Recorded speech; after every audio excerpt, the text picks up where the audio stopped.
السلام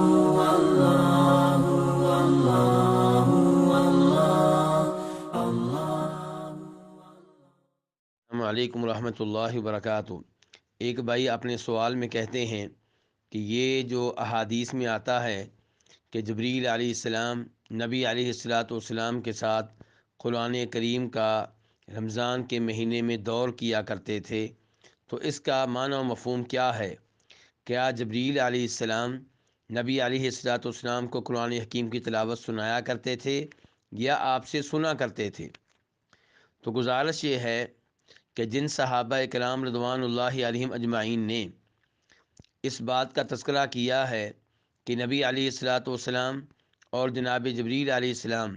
رمضان مہینے کی راتوں میں آپس میں ملا کرتے تھے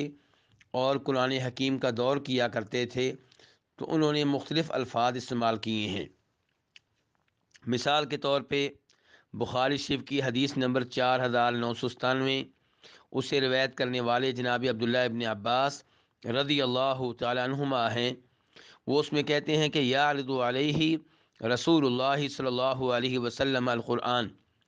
کہ نبی علیہ والسلام جبریل علیہ السلام کے سامنے قرآن حکیم کی تلاوت کیا کرتے تھے۔ تو اس حدیث سے یہ پتہ چلا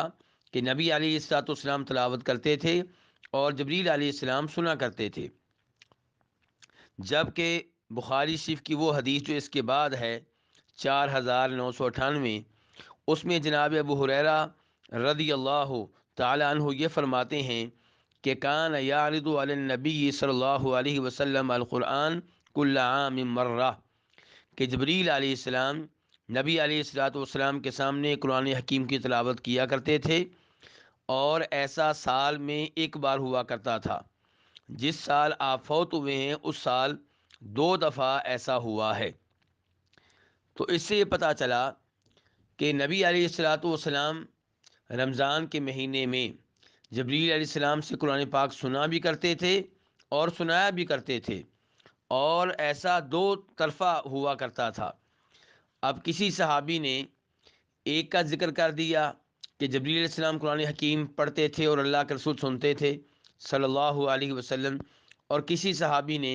اس بات کا تذکرہ کر دیا کہ نبی علیہ والسلام قرآن حکیم پڑھتے تھے اور جبریل علیہ السلام سنا کرتے تھے،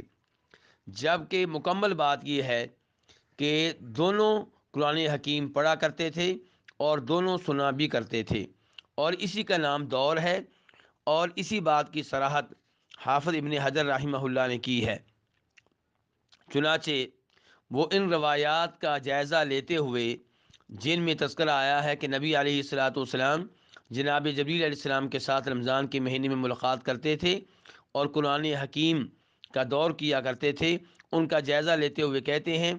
فَإِنَّ ظَاهِرَهُ أَنَّ كُلَّ مِنْهُمَا كَانَ يَقْرَأُ عَلَى الْآخَرِ، کہ تمام احادیث کا جائزہ لینے کے بعد ہم اسی نتیجے پہ پہنچیں گے کہ دونوں میں سے ہر کوئی قرآن حکیم کی تلاوت کیا کرتا تھا اور دوسرا اس کی تلاوت سنا کرتا تھا۔ واللہ تعالی اعلم۔